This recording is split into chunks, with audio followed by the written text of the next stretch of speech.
Je vous remercie, Monsieur le Président. Monsieur le Président, Monsieur le Premier ministre, Mesdames, Messieurs les ministres, très chers collègues, Mesdames, Messieurs, Monsieur le Premier ministre, je voudrais vous remercier et me féliciter de cette séance pour vous avoir interpellé ici. Et votre acceptation est en train aussi de se matérialiser. Mais je me félicite aussi que cette séance ait pour source une proposition de loi qui avait été faite par un de mes membres, des membres de notre parti, en l'occurrence M. Doudou Wade, qui l'avait fait à l'époque et qui avait été accepté. Aujourd'hui, le monde ñu indil lii. Donc man dama ci am mbégte di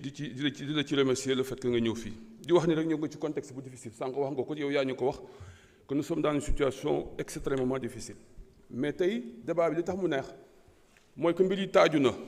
tegu na surtout sur la question des finances publiques. Dette bi léegi Cour des comptes tuxu na IGF tuxu na Mazars moo ñëw. kon dette bi nekkatul dettu ancien régime mais dettu ancien régime la ak seen bos ñoom lañ boole moom moo nekk 119% du PIB moom moo nekk 23 000 milliards ci pays ci suñu wàllu xaalis kon donc loolu leer na léegi ni que dette bi nekkatul dettu ancien régime mais dettu ñaari régime yi lañ boole mooy dettu Sénégal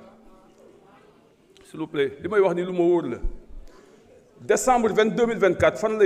la Diomaye Faye nekkoon 2024 décembre 2024 Diomaye Faye était président de la République et dette bi 119% yi c'est décembre 2024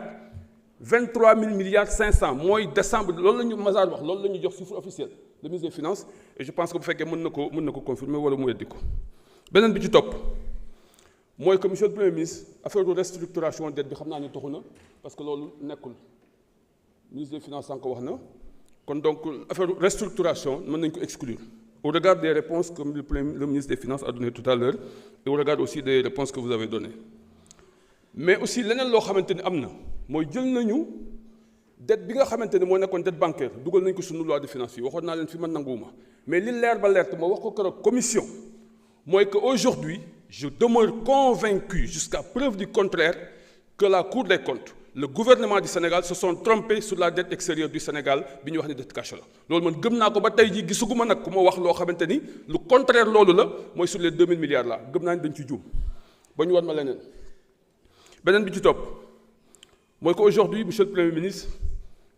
heure de vérité dafa jot vous nous avez appelé à un exercice de transparence de vérité moo ñu indi fii ñu nekk ce secrétaire général mu ngi ñuy toog dama débat ak moom ci moment boobu ñu wax waxu 1000 milliards yoo xam dafa nekk ci benn compte te yooyu ñu ko wax ma ne ko man jaaxle na parce que dégguma rapport bu ko wax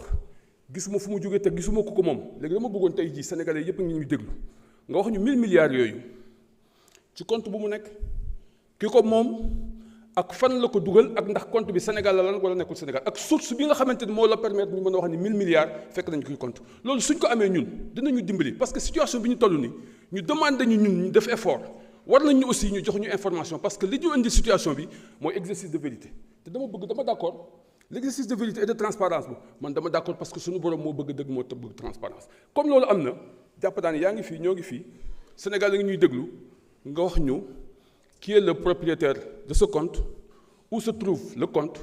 ici au Sénégal ou à l'étranger et la source qui vous a permis d'avoir cette information là est-ce que rapport la est-ce que commission rogatoire la est-ce que pour ñu mën a xam beneen bi ci topp monsieur le Premier ministre je me rends compte aujourd'hui que léegi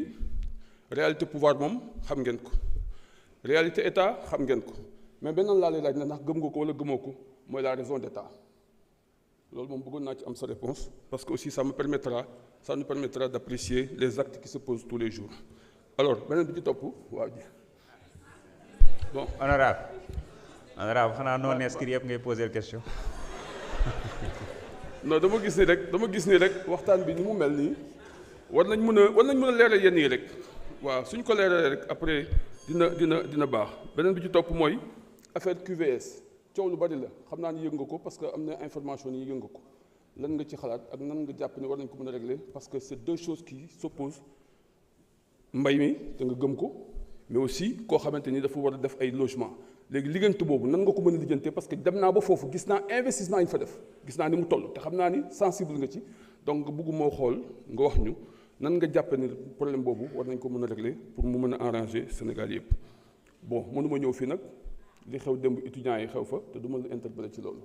nan nga xalaat régler problème boobu jàpp naa ni c'est vrai que c'est difficile du point de vue financier mais nan ngeen xalaat régler problème étudiants yi parce que aussi sonn nañ man démb woo nañ ma depuis Saint-Louis aussi ce qui s'est passé à l'université de Dakar aussi gis nañ ko donc ñoo ngi leen di gërëm di leen sant wasalaam. jërëjëf honorable Tafsir Thioye. Monsieur le Premier ministre,